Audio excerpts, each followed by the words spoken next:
Welcome back to On the Job. Today we're at Pembroke Pines Fire Department, Station 99, and we'll be talking to Firefighter Christopher Scott. Let's go. All right, tell the people why you want to be here. That's all I got, man. My chance to make my difference in the world. It's my why, for my family.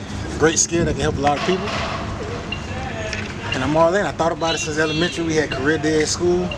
Great career profession. They came out there with trucks, all the gear, everything. Being big and physical, I feel like this is my purpose. So I'm here. Wow.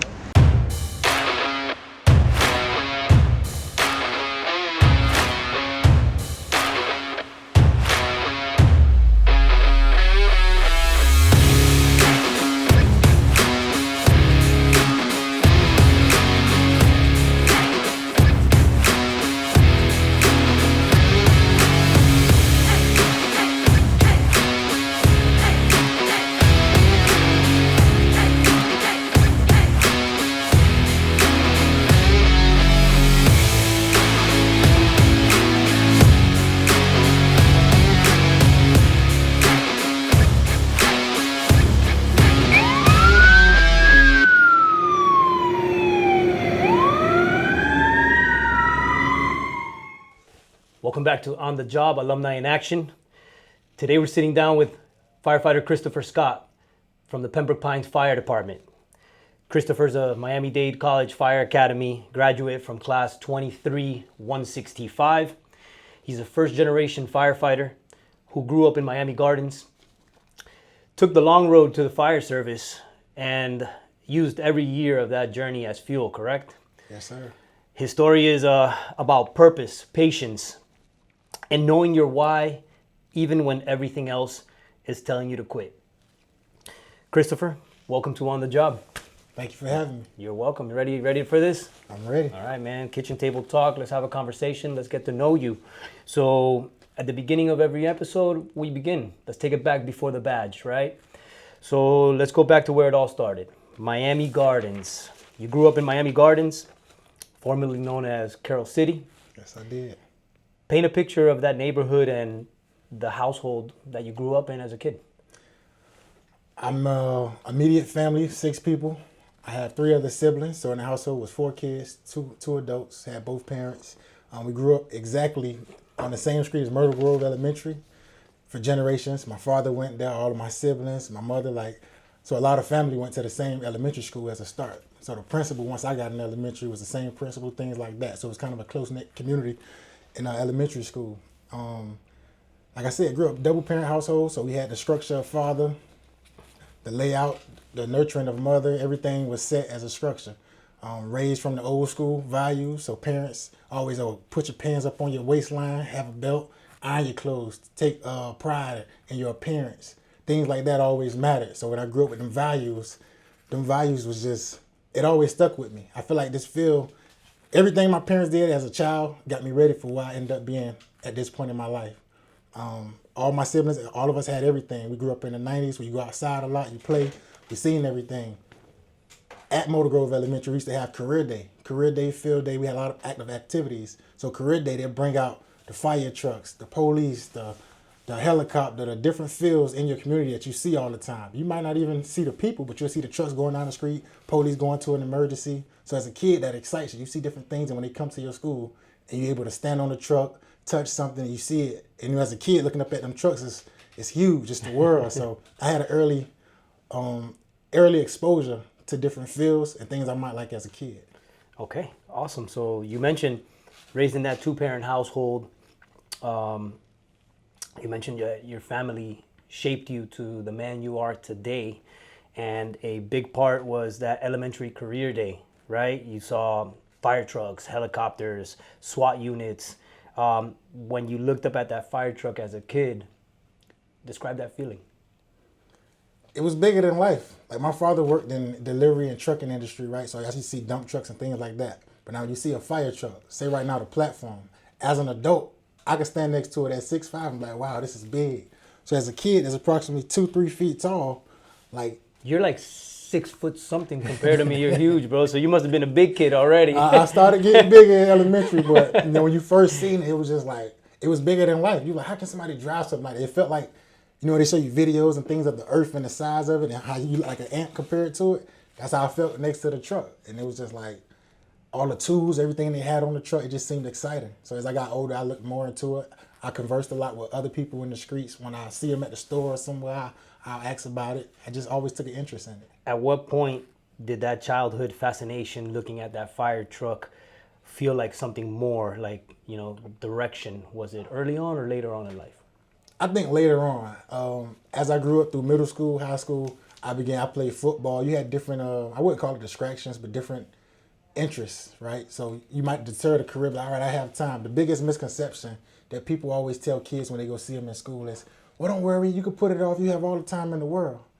Well, we honestly speaking, if you never know when you're going to die, how do you have all the time in the world? I like that. So if you can, with elementary kids starting at an early age, you would tell them directly, you know what, anything you want, stick to it right now, stay focused, and put the energy in it from now till you obtain it. Don't give a person that mindset. They be like, all right, you know what? It makes a person lackadaisical, makes them procrastinate because they adopt that mindset. Oh, I have time. You putting off your life, and you never know when your life's going to end. So it's a great point that you bring. Do things now. Do things now. Don't wait for tomorrow, basically. Yes. Because you don't know when your time is up. Take now serious. I like that. It's true. You don't know when your end comes. Everything comes to an end. So that direction would take a detour in high school, college, and a few years of figuring it out. So you play football all 4 years at Miami Carroll City Senior High School. Yes, sir. And what did that sport teach you about discipline and teamwork? Everything. The values that I was taught in the community, a lot of older male figures. That's why I look up like a lot of older people as like uncle figures and things like that. The discipline from when your father teach you in the house, all right? Watch how you speak to people, how you present yourself, keeping your belt in your pants and keeping your pants up on your waistline. We're not sagging, we're not doing what at the time fads of people think, oh, that's cool, that's this and that. Nah, everything's about respect. The way you present yourself and people perceive you or show you how many doors are open for you or stay closed in your face. So when you look at things of how I was raised around my coaches in college, in high school, and in any sport, I feel like takes on that uncle to father figure role. When they instill the values in you when you're away from home, think about how much time you spend away from home when you're not with your parents. All that influence a kid. So when you go to the coaches that's preaching the same thing your parents are, it keeps you on a straight track, a nice narrow road. Practices, you had to get up 4, 5, 6 o'clock in the morning. Everything was time. Punctuality was a big thing. So I learned punctuality early. It started with sports. It was the consequences when you went against it. You might be running extra work, and then as a team, everyone's held accountable. If my teammate was late or they missed a practice, we all held accountable. We need to form that bond early and let each other know, all right, I want to know how serious you're taking this. I'm all in on it. I want to know my teammate all in on it. Understanding their why and their mindset is what helped push us to come closer, and the camaraderie we had, even in football at a young age. Kids do it in Pop Warner, middle school, high school, college level, and even professional level. So that was a big thing with the coaches. The coaching staff I had as a young kid was legendary to me. I want to take the time to thank your parents and thank those coaches that were incredibly influential in your life that set you to be the man you are. I can see why they chose you to be the first candidate at Pembroke Pines Fire Department. You're sharp. Let's keep going. Thank you. You went from Miami to Hampton University in Virginia. Then you transferred to UCF. That's a big transition at that age. What was that experience like to you? Looking back on it in hindsight, the experience was great because it shaped me into everything I needed to know. In the moment, of course, it was tiresome. I was constant communications with my father and my mother. I was in between. I didn't feel appreciated at where I was at as far as the energy I was putting in. But now you see, looking back, I could be like, well, you know what? Maybe I didn't go hard enough from the beginning. I took things for granted that coaches seen that I couldn't see. So in the moment, when you're young and in your moments in your headspace, you be like, nah, you faulting everybody else. It takes a certain individual to grow up and realize your own accountability. Whether you pour the energy into it, whether you met the standards they needed you to meet. Like I felt failures and downfalls in life early on that showed me like, no, you got to take certain things serious. Nothing's going to be handed to you. And in the moment, when I said I felt unappreciated, you know what, I'm going to go to a different school. It was closer to home, of course, everything. And I actually gave up that scholarship to take that journey. And that journey let me know that if the energy wasn't there, I wasn't going to succeed at it. So giving back that scholarship and going off to UCF, I did a tryout. I didn't make it. So that was real eye openers. Like, well, maybe it wasn't the coaches. Maybe I needed to look myself in the mirror. Awesome. What position did you play football? What was your I played offensive guard and offensive tackle. Yeah, I wouldn't doubt it. You're huge, brother. Are you leaner now than you were before? I am. I am. I look back at pictures and What do you things. weigh now versus what you weighed before? When I was in college, my average was approximately 335 to 340. When I got on the fire service, I was at 298. I weigh 175, solid. Dude, you can bench press me 2,000 times. All right, man. So after UCF, you didn't go straight into the fire service. There were a few years in between from when you finished your college. Public housing work, security, you talked to me. What was life during that stretch in between? Life was figuring it out. It was enjoying the moment, in the moment. I wasn't taking, I could say I was taking things seriously as in having a future, but it wasn't the stability that I needed. My mother kept preaching to me, find your career, find a career. I was working different jobs, as you say, security and nightlife security, whether it was on the beach in different places. I did warehouse jobs, working forklifts. After that, I got on with something with traveling, right? So I did like contracting work with FEMA as a housing inspector. It was revolved around hurricanes, so that was seasonal. That wasn't no real stability. After that, I got into other contract work where you used to stay on the road, they'll pay per diem, housing, things like that, and you working for different companies. That was also not real stability because if a job didn't need you, a contract didn't need you, you're sitting home. So it just kept weighing on me. I got older and then I started going through things in life that made me really find this field and get serious. A lot of people in that season would have settled, right? Figure something out. You didn't. What was that internal voice that you had that kept you going, that what you were doing wasn't enough? In my mind, in my body, in my soul, I always felt like I was meant for more, even as a kid. I felt like you watch certain movies and you'll see that person that makes it in their family, they provide for their family. I always had that vision for myself, and I'm big on family. My family grew up nice, close, tight-knit, so everything we do, each other know about it. We try to help each other if we can. Growing up, feeling like you have a purpose, and then having certain years in your life where it could be looked at as you kind of took off and relaxed, got lackadaisical, you feel like, well, I'm not living up to my purpose. And when your grandparents, your parents, and everybody see something, and you like, dang, am I taking myself for granted? The real turn came for me when I started losing family members, and you realizing if you don't reach your full potential early, like, you never know when somebody's going to pass, right? So it's like, dang, how many of your family members are going to be around to see you if you make it to that point? Do you want to take it serious now so your family can be happy of you? Since you grew up with your family, you value and love them. So I had to make a turn based off events my family had. You answered the next question before I even asked it, which was you experienced some of those family losses during that period. I was going to ask you, without going too deep into it, how did those moments clarify the sense of purpose? But you already answered it perfectly. You beat me to the punch, So you were motivated because you needed more. I did. You didn't settle. You were like, I have a purpose in this life. And around 2021, that purpose started to turn into a plan. And when you decided to seriously pursue the fire service, you actually printed out requirements for both MDC Fire Academy and Broward Fire Academy, and you compared them side by side. I did. What was your process like then? It was exciting. I was home. I was, at that time, unemployed. I was looking like, you know what, I have to find my purpose. And at this point, I was approximately 30 years old. First step I did, I woke up one morning, you say, you know what, I'm going to drive to the fire station. The one I drove to was in Miramar. I think it was station 107 on Miramar Parkway right off of Douglas Road. I went and knocked on the door, started talking to the guy. He gave me the information. Well, you can do a ride-along. I went to the next station, got the paperwork, tried to sign up for a ride-along. That didn't work out. I didn't get no information back on it, no call or anything. But I said, you know what, I'm not going to give up because they didn't respond.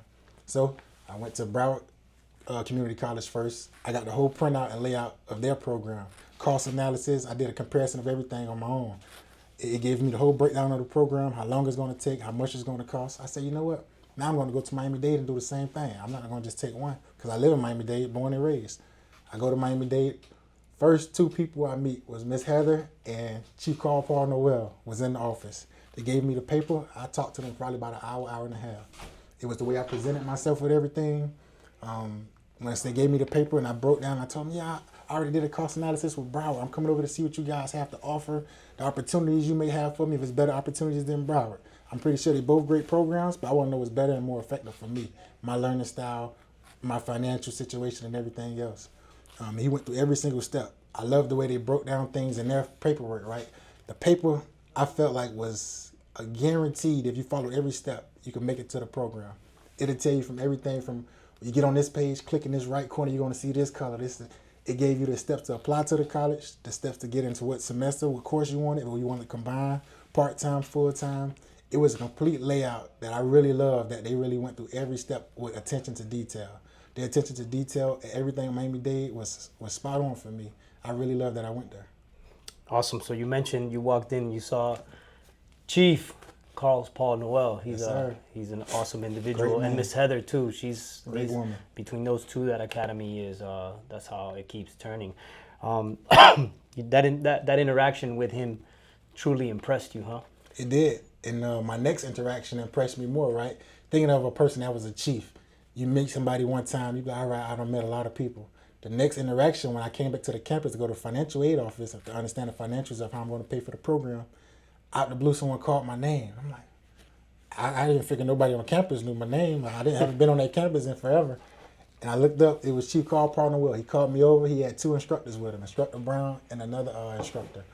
And he started talking in the way he spoke about me. Like, this the guy that came, and it was the way I presented myself, right? I came with collar shirt, pants, clean cut. At the time, I had facial hair and a head of hair. But him remembering our first interaction, remembering my name and everything, it set a tone for me. It was like, all right, somebody believing how I presented myself. I can't make this a farce. I have to stand on that first impression that meant everything that he remembered me by, and I have to follow my values all the way through the program. So I seen every step through that I needed to see through. You know, what you just said is huge, because your first impression is always the best impression. And at the academy, I've seen it firsthand. When people walk into our academy, we remember you by the way that you present yourself. We have young men and women sometimes come in and, just not polite. Hey, what's up? No, we stopped that right there and then. But Chief remembered you because of the amazing job that your family did and your coaches continued and you stuck with. So I applaud you on that aspect. Keep doing that. First impression is always going to be your best impression, and that will open up doors for you. You'll see, my brother. Keep going. This is awesome. Thanks. Now let's talk about, you completed first responder course in May, right? Months before the recruits even knew it was required. That's not an accident. Where does that stay ahead of the curve mentality come from? Oh, we got a phone ringing. We'll let it pass by. Because first responder is a portion of our course. So to go back, where does that stay ahead of the curve mentality come from for you? It was from a young upbringing. When I said coaches, my family, everybody was attention to detail with the small things, whether it's appearance, things you read, and things that's required of you.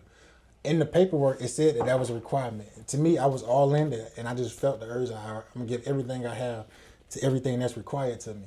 So when I seen the first responder course, self-paid. Out of pocket, went and paid for the course. If I'm not mistaken, it was a 2-week course, full-time. I went every day.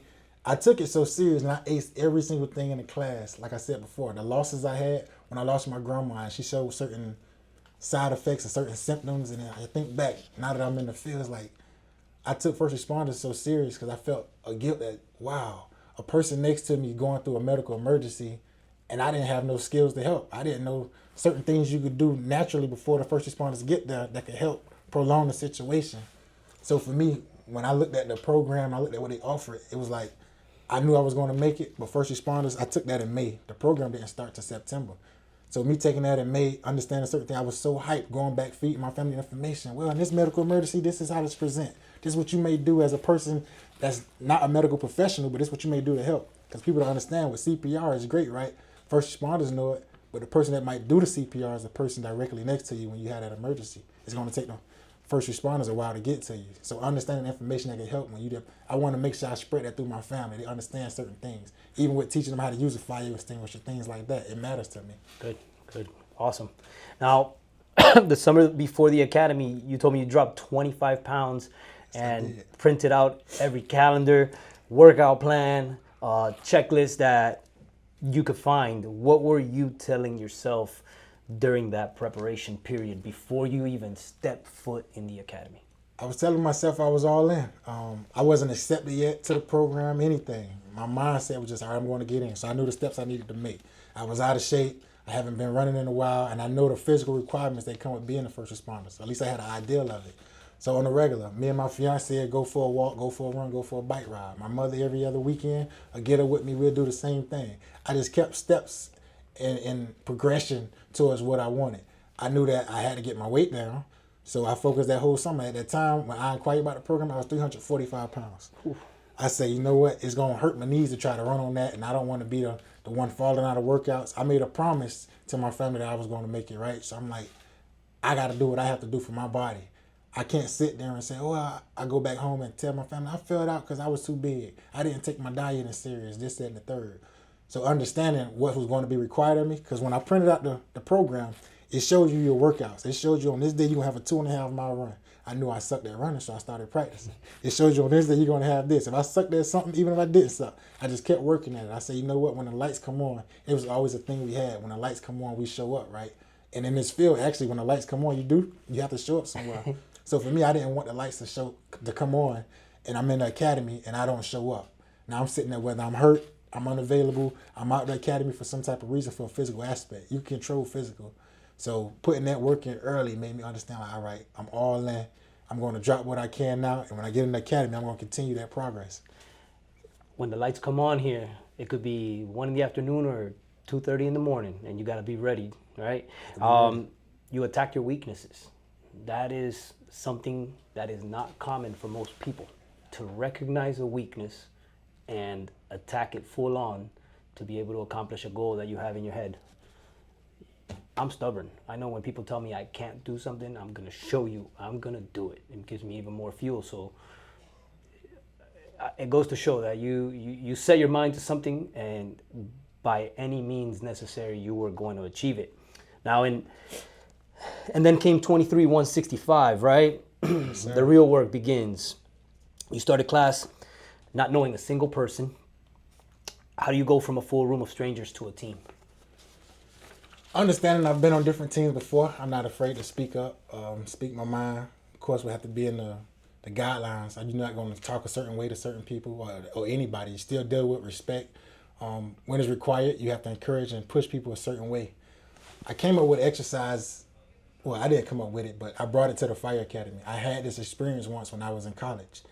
And one of my favorite motivational speakers, Eric Thomas, used to say this on his motivational speaks. He's like, what's your why? So when I brought it over to the Fire Academy, I got up first. I gave my testimony of my background, where I come from, the things I endured, losing my sister, my grandma, my granddaddy, like losing people back to back. Families dealing with so many losses.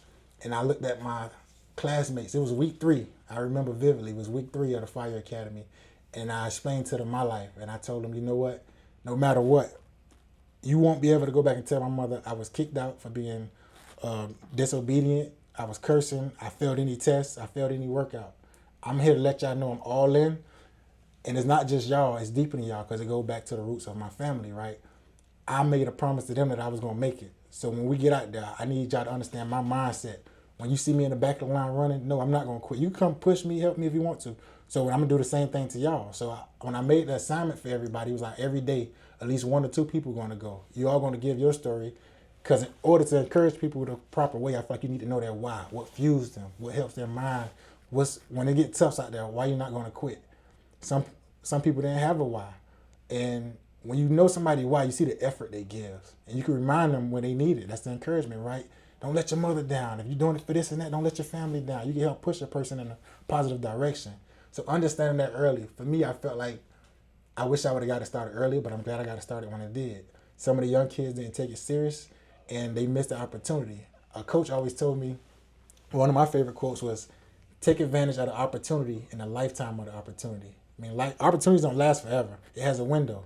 And if you don't take advantage of that window closed, you may never get it again. Some people didn't understand the structure of the fire service. I printed out everything because I wanted to understand. I got to take tests. This is what I have to study.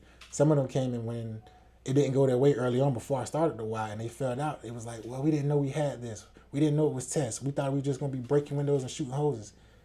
To be in any field, you have to understand what that field presents. To be a firefighter is not just shooting water, breaking glasses. You have to understand building construction.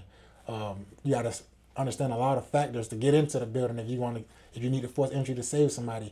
Everything was taught in a paper form and practically upfront, hands-on and visual learning because you need to know before it's presented to you.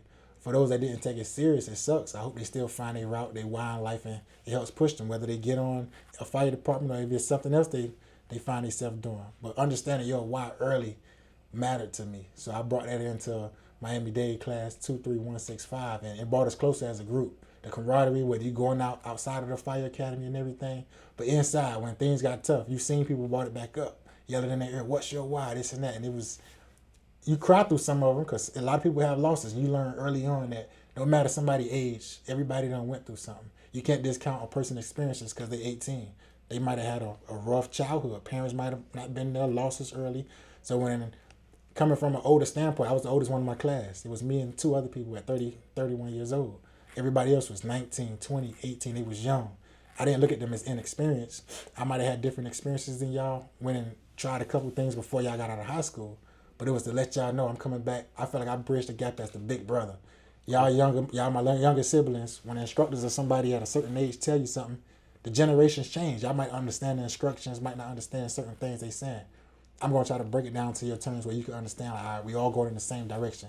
The instructor's not mad at you or pushing against you. They see something that you don't see yet. And because I was in that field where people seen something from me and I might have took it for granted or didn't push hard enough, I try to relay that on to the younger generation that I work with. I love that. That what's your why is extremely important. I follow that with everything I do. I always ask myself, why am I doing this? Right? I teach my kids that. You mentioned a lot. When you were at MDC, you were brought together with instructors from Miami Beach, Miami-Dade, Hialeah, Gables, City. I loved it. Departments all over South Florida. What did that exposure mean to you as a recruit? That exposure meant everything. Learning the opportunities in different forms, different departments, not just being one track, right? So when I applied to Miami-Dade, when I said I did the cost analysis, I went to Broward, then I went to Miami-Dade. I feel like that came to me once the instructors came, right? So when I get instructors from Coral Gables, instructors from Hialeah, Miami Beach, you all have a same structure and baseline standard for what's the standard in the fire service, but then people bring in different techniques based on the zone they're in. Miami Beach might have different techniques because they're dealing with high rises. Hialeah might have different building construction. So when they bring in certain things over and they teach you things, you understand it. It's like, it was a great experience for me. Understanding that everybody was different and same at the same time. I loved it. I loved the variety that Miami-Dade presented. That's what it presented to me. When all the different instructors came out, everyone had a baseline of how they taught, different teaching styles to help everybody understand. It was a common knowledge. Even though you're a different department, it's still one big family, right? One big fire service all the way over. Like when 9/11 happened, think about how many people came together for that all over the country. It wasn't just, well, New York just going to stick together. No, people from everywhere travel. You feel the effect everywhere. So understanding that early and seeing the different instructors come out there being able to give you different information, and it's also is a tryout to me. You doing things, like I said, the way you present yourself, eyes are on you. Mm-hmm. That instructor, he might be a captain, a chief, no matter what rank, he's already hired on with that department. Now, if I'm showing I'm serious, this and that, he might could go back and, that person right there, he's been handling his business. All right, so we remember. Yeah, and it's not like a favoritism. I'm pulling you along. You still go through the same process. That's what I learned. People will say, "Oh, I have a connection." This, that, and the third. Everyone has to apply the same way. You have to do your CPAT. You have to do the paperwork, your test, simple aptitude test, everything. When you get all that done, is what bridges you at the end. It's like, all right, you and this guy is neck and neck. What separates you? Because now when you have your interview, the way you present yourself going to speak a lot about you. If you get in there, you shy, you shut down, you don't talk, and you that person that boasts and try to brag about yourself, you showing you're not team-oriented because this is a team career, right? That helped. So me understanding like every day was an interview process with different departments. They might not be on the interview board, but I consider that an interview through each department. 100%. We remember those that shine and those that don't. This job isn't for everybody. And we know that X amount of people go through the academy. Not everybody's going to get hired. You mentioned it earlier. Some might end up in a different path, and they ask themselves why, and firefighting just wasn't for them, and they ended up finding their why, hopefully, right? Now, Chief Paul Noel, before we even continue, I want to say thank you to Chief Carlos Paul Noel and to President Vasquez from the North Campus for allowing us to do this, because it's, allowing us to find individuals like you that went through our academy and are shining now in this field. So thank you guys. Chief Carlos Paul Noel has a saying: if you stay ready, you ain't got to get ready, right? And I live by that, because before I even met him, I kind of lived that way also. You're ready, my brother. I can see that you stay ready, so you don't have to get ready. Now, graduating was one thing. Getting hired was another fight entirely. Yes, it was. You didn't get picked up through Miami-Dade Fire Rescue Lottery. Miami-Dade Fire Rescue is a huge department. They have a lottery system, and a lot of people take that personally. How did you process it and pivot once, you got turned down from Miami-Dade Fire Rescue? I applied to many places, understanding you're going to have, say you have your lineup. You put down 3 departments, your top that you want to work for.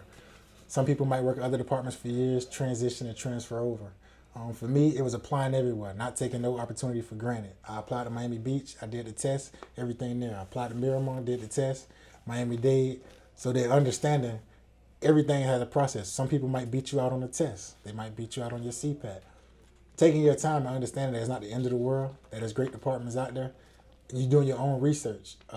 Ironically, when I was in EMT school, I used to do DoorDash all through Pembroke Pines. I love the neighborhoods, upcoming city. They building more and more out west everywhere. Like, wow, I love this city. So when I started applying, I made sure I made my list appropriate. I applied to Coral Gables, but they required medics at the time. So certain departments had certain standards. You have to be a medic in advance. I wasn't a medic. I wanted to get on the job because at the age I was, I didn't feel like I wanted to prolong getting on the job before I get my paramedics. I said if I could do both of them at the same time, I could get on, get my higher process ready, maybe the job, the hands-on experience helped me in my medics class, which I am now. But when I looked at it, I didn't get deterrent. I didn't get down on myself because I understood the process. One thing I learned that I felt like I might used to get away back when I was playing football. Somebody used to always say, embrace the process of what it takes to be where you want to go. Everybody look at the finish, the end result of something, whether it's becoming a millionaire, becoming this, becoming that. They go, I want to, it's social media. You look at it nowadays and you'll see the finished product, but you didn't see that grind that person put into it. They didn't record every single hour. So learning that, all right, the process to me has some of the most beautiful experiences, because when you go through it, even when you might be running 5 miles, you tired the last mile, you're like, I can't make it. Once you finish and you sit down, you take a deep breath and you look at the surroundings, but I did that. To be able to look back, and that's one thing I always appreciated about Miami-Dade and with Pembroke Pines Fire Department. Mike Tomlin, for the who he was with the Pittsburgh Steelers as a head coach, had a saying: the standard is the standard. So for me, everybody knew I hated running. But when we had to run at Miami-Dade, they didn't change the 2.5 miles for me. I had to do the 2.5 miles like everybody else. Same thing with Pembroke Pines. So for everybody to have a standard, you feel more accomplished when you embrace the process and you reach that standard on your own. Nothing was fiddled or altered for the benefit of me. The standard, no matter what size, shape, woman, female, is equal. And that's one thing why I feel like challenging yourself and embracing the process will give your gratitude. You have more gratitude towards what you really put in and what other people put into the field. One thing I didn't say, but was big to me at Miami-Dade Academy, the respect you gain for a firefighter when you first put on your SCBA, your SCBA mask was crazy to me. My first time putting it on, you work out, you go to take a breath, it's regulated, so it's going to give you a breath when you inhale. But you think about when you're running with nothing on, your body's absorbing air, you good to go. So like it gets scary. You almost feel claustrophobic, like you about to panic. So you have to tell yourself in your mind, it pushed limits that you never knew you had. It made you understand things that you never understood. Like it was a great process for me. Embracing that process is hard for a lot of people. And you mentioned something that is seen nowadays with social media. People see the end product. And where I tell most young people is enjoy the journey. Focus on your end, but once you get to a certain point, there's always more to do, right? You've seen a picture like this, and the picture I'm showing is basically the iceberg underneath the water. Most people see the success and don't see the grind, the hard work, the sleepless nights, the injuries, the the fallbacks that most people who are successful have to endure. So keep it going, man. I like your attitude, and I like your energy. Now, you said you applied to multiple departments. The beach, you ran CPATs, you took aptitude tests, you did the national testing networks for Pembroke Pines, Yes, I did. and then you emailed the chief directly to make sure that your application was received. What does that level of persistence look like today? It's the same. That was my first time using the National Testing Network. I understood doing regular applications and direct communications with people, HR departments, and things like that. So to do National Testing Network, I was in Wisconsin working a job at the time over the road. I looked at the schedule.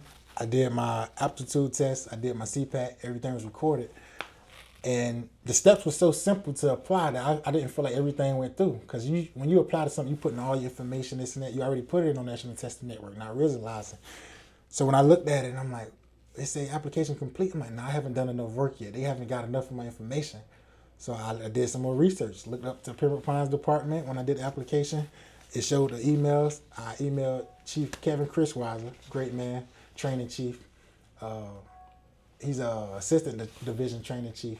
I emailed him. I said, directly, good afternoon, sir. I just wanted to know, I'm one of your applicants. My first time ever using National Testing Network. I want to know if you had all my information, if it came through. He responded right back to me. Yes, we have everything we need, X, Y, and Z.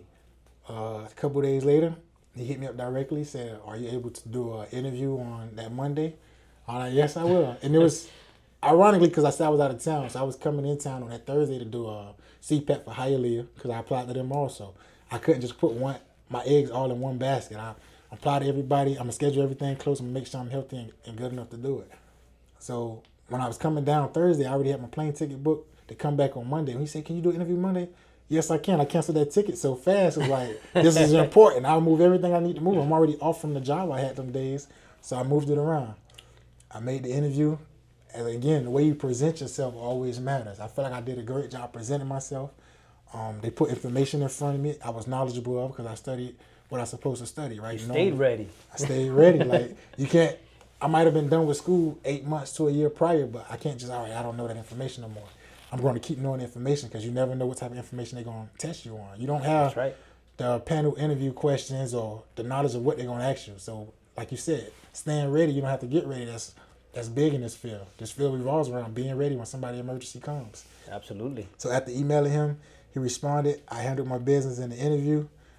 It went from there. We stayed in constant contact, and everything worked out. At this point, I never told my family, nobody, what I was working on. Now, you said Pembroke Pine came through. You knew you had a job.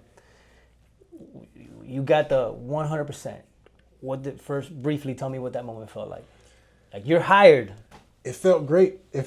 I felt great relief. I was with my best friend in Wisconsin, who's also like a CrossFit instructor. So him helping me, we going on a 3-mile run, we working out. He helping me stay in shape.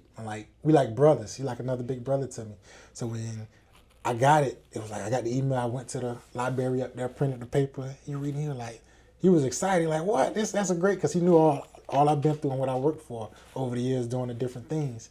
And he was like, I was just so excited. I'm like, you know what? I gotta hold my excitement. I don't want to tell them. I couldn't tell nobody else right then. I held on to it. You held on to it, and you waited until you had the recruit uniforms and that emblem in your hand, and you told your mother. Why did you wait? Because understanding anything can happen. It's not anything as in, well, I'm gonna go to a different department. I was all in once I was in communications, and they showed interest in me, and I put my work in. When we had losses before in the family, and my mother was in my arms crying and certain things, I made her a promise. I made my fiance a promise. I made my family a promise that I was going to make it. And to me, making is not just, well, you got the piece of paper, and well, because if something goes wrong, it goes wrong. When I got to camp, I got all the information. My name was on the roll. I got my uniforms. Everything was set. All right, it's first day. And I went to her, and I was hugging her. She was like, why are you smiling? I went like this, and I wiping off the envelope. She was like, she was cheesing. She was like, I knew you was going to make it. I knew you was going to make it. And it came back around full circle at graduation, but it was amazing. So that must have been an extremely proud moment for your mom. And with that, you're the first firefighter in your family. So you're first generation. Yes, I am. When your family showed up to graduation, tell me what was going through your mind and explain to us that event. I always had a vision of draft day. Playing football, everybody want to go to the NFL, things like that. You watch the draft, you watch certain things with people name card, they walk across the stage and everybody's cheering their name, right? So I always wanted to have that proud moment. It started, I had it at Miami-Dade Fire Academy. Once we did that graduation, right? That was the first step. I'm state certified. I'm on my way, but I'm not hired on yet. When it came full circle, we was at the graduation and my family had banners. They had, the chief said he never seen it before, but the energy they brought, a lot of people's family brought energy, but the energy was like, man. And they knew between like when I used to go home and I'm tired or my body feel like I need some rest today, or even if I had a thing where I wouldn't want to go out because I'm studying for tests. Somebody's birthday come up and like, all right, it's your birthday. But they'll laugh at me because I'm at the table with my phone studying my material. I'm looking at things I need to study. I'm like, I'm all in. I'm gonna be present with you, but I still have to handle business, right? So when I endured the process and being able to stand up there graduation day, everybody proud of me, screaming my name, and before the chief could say it, what shift are you on? The chief's like, hold on. It's like they were so excited, understanding that nobody ever been in this field. And one thing that stuck with me that my grandfather said before he passed, it was like, when you look at me with college and certain things, he was like, you had a habit of, you start things and I see greatness in you, but you didn't finish it.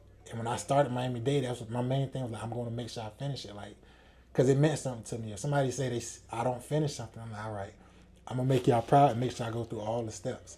And what brought it full circle, the same What's Your Why exercise I brought to the Fire Academy, I brought over to Pembroke Pines. Good. Brought the class closer.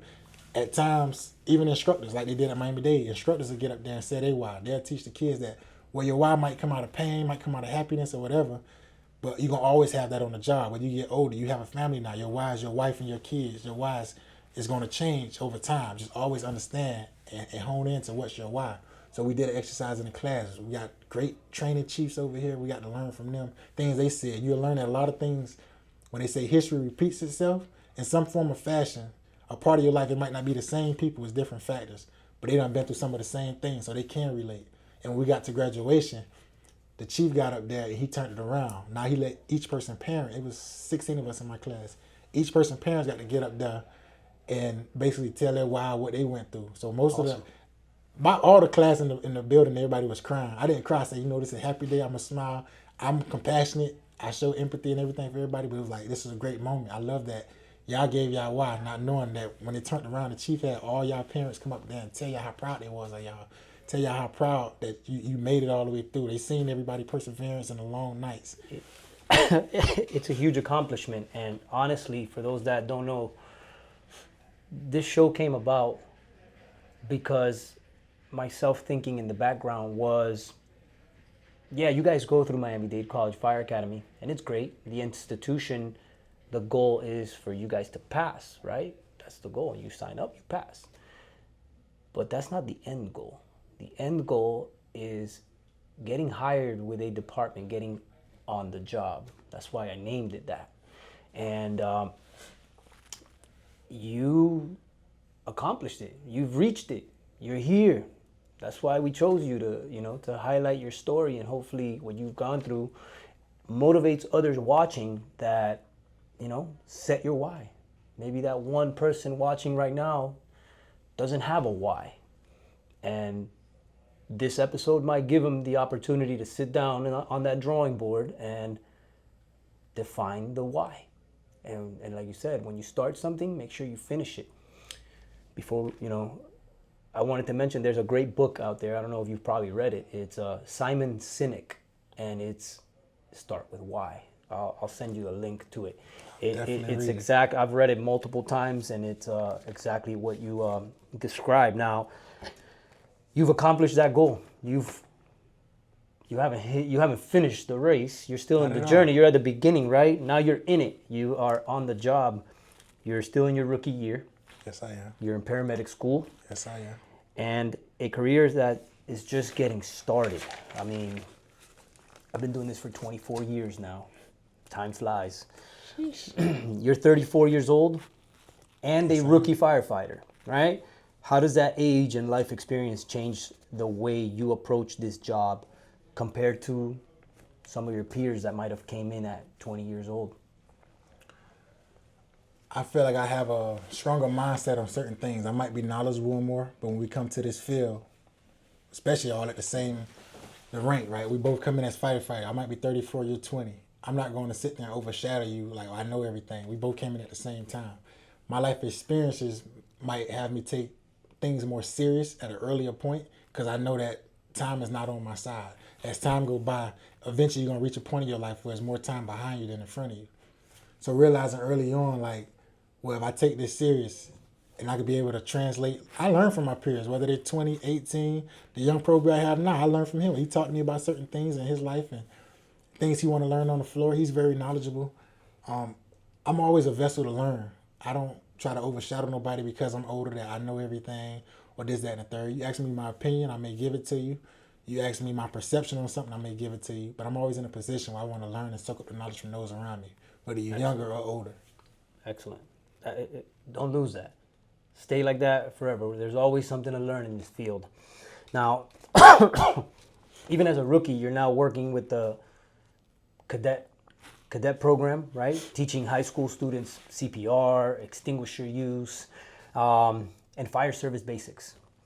What does it mean to you to be on that side now? It feels great. I mean, the opportunities that Pines award us with, no matter how long you've been on the job, if they see you have the mindset, the ability to, the want to help the next person, no matter the age. That's one thing I love about Pines. It didn't matter that I had just came out of recruit camp, just hit the floor. When the opportunity came up and they seen something in me, they say, you know what, we starting to, they had a cadet program before. So this is the first year they started it back up. And now we're going to continue it with more steps to it and more things the kids could do. But able to talk to the kids, they have a lot of younger people on the instructor level that can relate to the kids. And just that ability to know, like, wow, I just finished this process and they trust me enough to teach some of the next generation. Because some of the people we teach them, most likely some of them can end up working with our department one day. The kids age range from 14 to 18. They come, it's twice a month, first Tuesday, third Tuesday. You're teaching them about fire extinguishers, water hose, advancing, CPR. They all CPR certified. So think of that. As a kid in high school, you have knowledge that if something around you happen, you can help them. Like we teach them now, even with the fire extinguishers. We teach you how to use it, where to go get the AED, everything. Now, don't approach it in the mindset that you're a fighter. You're gonna that fire extinguisher is only gonna last so long. We're gonna teach you how to use it. All right, back up. If it gets out of hand, you can't be the super saver of everything. Let the professionals handle it. But giving them that knowledge and understand, like, Feels they good, know huh? that we 1 year on the job, but they don't approach it like that because we're in a position where we could teach them something. We're hired on. So it just feel good to have the opportunity with Pines that I could teach the cadets something. I had the ability to pass the information on. I feel that's all we're here for. We're here to learn information, retain it, and then regurgitate it and help the next generation learn something. So Your partner right now on the engine is a Coral Gables cadet. So funny that when I walked in, I remember faces. I looked at the kid, I was like, man, I know this kid from somewhere. I've seen him somewhere. Funny, he was a cadet at Coral Gables, and look, ended up at Pembroke Pines. And the cadet program is something phenomenal. So if you have the ability to join a cadet program as a young individual, and you are pursuing this career, it is a gateway to success in my opinion, because it will open up your eyes to the true fire service culture and what we do truly. So some people have been doing cadets for a while as far as a program. I remember when I was in 10th grade, which would be back in 2008, Miami-Dade had one. I spent a year over at Miami Lakes Tech doing culinary arts, and Miami-Dade had a cadet program. They kept trying to recruit me. Yeah, come on over, we'll do this now. I always thought about it, and I was just I loved cooking. So at the time, I'm going to be a chef, this, that, and third, and I always thought about the fire service. It's always been on me. But I was just cooking, and like I said, I felt like at times I had that lackadaisical. Like I'm gonna take to me, it might have been the more easy, safe route. It was easier, so I'm like, all right. Still young. I was comfortable. I was young, so my mind is like, if I could pass the message on to the young people, it'll be to push yourself. When you think it might be uncomfortable, that's where some of the best experiences in life come from. So challenge yourself, really. Well, part of being in the fire service is learning how to be comfortable in the uncomfortable. So, with that being said, I see you promoting here in this department. Keep learning, keep moving, never stay stagnant. You always got something to learn. Now, we're getting ready to close. I got 2 more questions for you. One, what's the one thing you'd say to someone sitting in those gap years, working jobs that don't fulfill them and wondering if it's too late? If you feel you have a purpose bigger than what you're currently doing, challenge yourself to change it. You don't never have to accept the circumstance you're in. As long as you're free, like you're not incarcerated, as long as you're free and you're breathing, you have the ability to push yourself to try something different. Everybody, no matter what age, I feel like they have a time where they become stagnant, where they feel like, oh, I wanted to do this in this time. Hindsight is easy to look back. They say it's crazy. It's funny how you only live life going forward, but you never understand it until you look back. But you don't want to be that person. One thing somebody always told me, it was a question you ask yourself when you get older. I'm glad I did, or I wish I would have. I wish I would have is a form of regret. You want to look back at your life like, man, I wish I would have. I wish I would have. You can look back, and I ask people that now just to test their mind. Are you glad you chose this field? Are you glad you promoted or you didn't promote? You want to be at this position for this long? So understanding, like, no matter where you at in life, if you have the ability, if you could snap out and understand your situation and be like, you know what? I want to change. They always had a saying, become the change you want to see, right? And you don't have control of nobody else's life but your own. So you can control your life in the aspects you want, to push in the direction you want. I feel like it'd be great for anybody. Don't become stagnant. It's a reason why your inner voice is telling you, I'm not happy. We got more in us. If you listen to it, you could look back and smile. I love it. I love it. That was a great answer, because I relate. There's nothing that's impossible out there. So, and finally,